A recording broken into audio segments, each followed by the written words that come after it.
Roberts now single man in the backfield. Butcher now winding up as a flanker in motion. Fake handoff. Roberts goes up the middle. He's got a big hole. He's going to go all the way to the end zone. Yeah, touchdown, Roberts. Shotgun formation. Roberts the lone man in the backfield. Butcher now man in motion, coming to the near side. Fake handoff to Butcher. Roberts tucks it under, goes to the far side of the field. He's got some running room. He's across the 40. He is so fast across the 50, and he is not going to be caught. He is going all the way to the end zone. Another Skyhawk touchdown.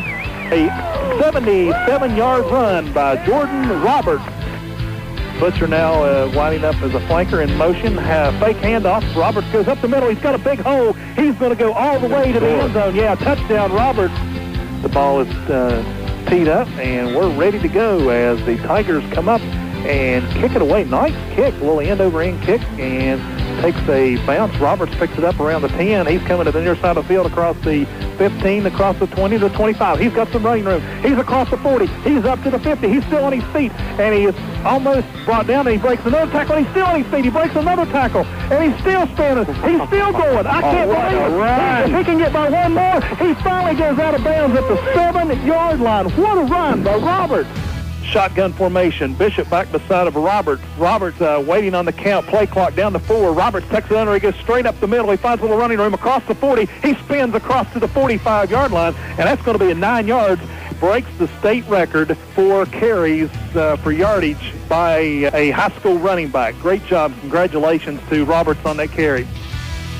It's been 4 years since Jordan Roberts helped lead the Scott Skyhawks to a semifinal postseason game, the deepest any black and gold team has ever gone in the playoffs. Roberts still holds several school records, and many of those may never be broken. He still holds a couple of state records as well. He was awarded the prestigious Kennedy Award for the best high school player in the state of West Virginia. Roberts is a man of few words, but he does his talking on the gridiron. Despite his individual success, he's an outstanding running back for the University of Charleston Golden Eagles. He's the 2011 WVIAC Player of the Year as he gained 1,430 yards on the ground and another 165 yards through the air. He scored 18 touchdowns doing just what he does best, and that's playing football. Jordan is currently ranked number 3 in the country in Division II for his all-purpose yards and 12th on the rushing list. Let's begin our conversation with a Skyhawk legend, Jordan Roberts. Jordan, looking back, do you miss high school football? Yeah, I miss aspects of high school football. I miss playing under the Friday night lights. I miss playing with my teammates that I played with in high school. I miss playing for Coach Griffith. It just felt like a family there. It feels like a family here, but it's, you always miss high school football, and you just remember all the memories that you had, and I think they were great memories, and I'll remember them for the rest of my life. Anything you miss the most or the least about high school? Nothing in particular I miss the most. I miss Coach Griffith's pregame speeches. I thought they were really good. I just miss, playing high school football. I'm still playing football, but, it's just different playing under the lights. I kind of got that taste this year, though. After the first 2 games, we got to play on Thursday night, so it kind of felt like high school football again because, usually during college you play in the daytime, so, it was just something that made me think about Friday Night Lights.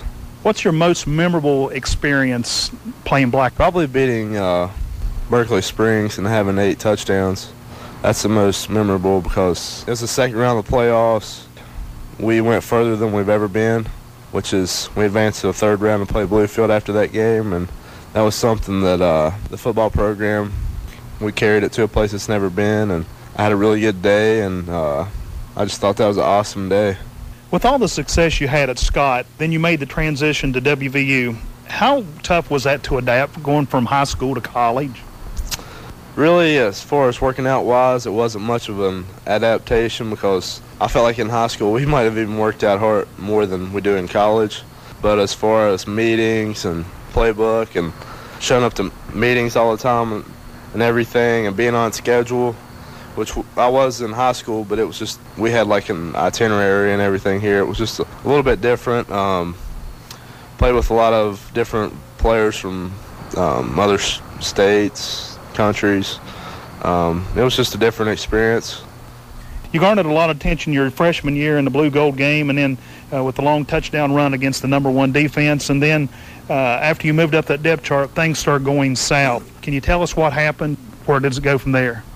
Basically, I had a really good blue-gold game, as everybody knows. I had 7 carries or 6 carries for 75 yards and a touchdown, and I just thought I came out and executed that day and did what I thought that would put me in a position to play. And things did go south from there, and I finished out that season, played on special teams, had a good year. We went to play Florida State in the Gator Bowl, and I thought I had a real good year on special teams. And I just decided after that year that I was going to transfer, and I went to University of Charleston. I've had a successful career ever since. Yeah, you had the opportunity. I'm sure several schools looked at you. Why did you choose WVU? I chose WVU because Doc Holliday called me, and I just felt like it was a great opportunity. I didn't really want to go too far from home, and I just thought it was a chance to prove myself and play with the best running backs in the country at that time. And I just think I made a great decision coming to Charleston, though. I learned from that experience. I think I became a better football player. Looking back at it now, a lot of people would say, you shouldn't have went to WVU to begin with, but I think it made me a better player and made me mature as an individual. And since my move to Charleston, I haven't looked back. When you decided you were going to make a change, what led you to the University of Charleston over, a lot of other schools I'm sure that would have been interested in you? The big reason I came to University of Charleston was because the previous head coach here, Tony DeMayo, he came to my high school, and he offered me everything, like as far as financially, and I felt like Charleston was the best opportunity because they were coming off a 9-2 season that year, and I wanted to be on a good team, and I felt like just 35 minutes away from my house, so I just felt like that was the best opportunity for me, and I didn't have to sit out, going from Division I to Division I.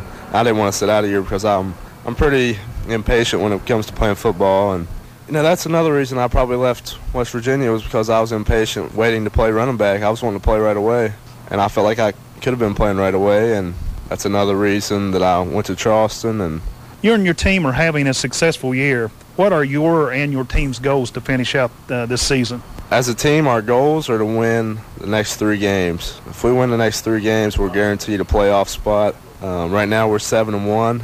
You play 11 regular season games, and if we finish out with 3 more wins, then we'll be 10-1, and we'll have a playoff berth. And the University of Charleston's never been to a playoff, and it'll be a great experience. And I can't wait to see what our future holds. You're in your senior season, and football season on the college level will be winding down in the coming weeks. What's next for Jordan Robert? What's next after football season? Hopefully football's not over for a while. We got 3 more games, and then hopefully we can go really deep into the playoffs. And I have a lot of confidence that our team's going to get the job done. Every week I always tell people, we look at the game plan, we look at the other team, watch film on them, and I always tell them, I'm like, they're not that good, because I feel like you should feel like you're better than anybody you play. And I just feel like that we can finish this thing out. And after football, I believe I can play football. Whether it's, I believe it's going to be the National Football League, but if it's not the National Football League, I can make money playing in the Canadian Football League or another league. I feel like I'm going to be playing football for a while, unless an injury or something occurs, which you don't want to look at that, but that could happen to anybody. We'll take a break, and we'll continue our conversation with Jordan Roberts. You're listening to Black and Gold Football on WZAC. WZAC-FM, Danville, Madison.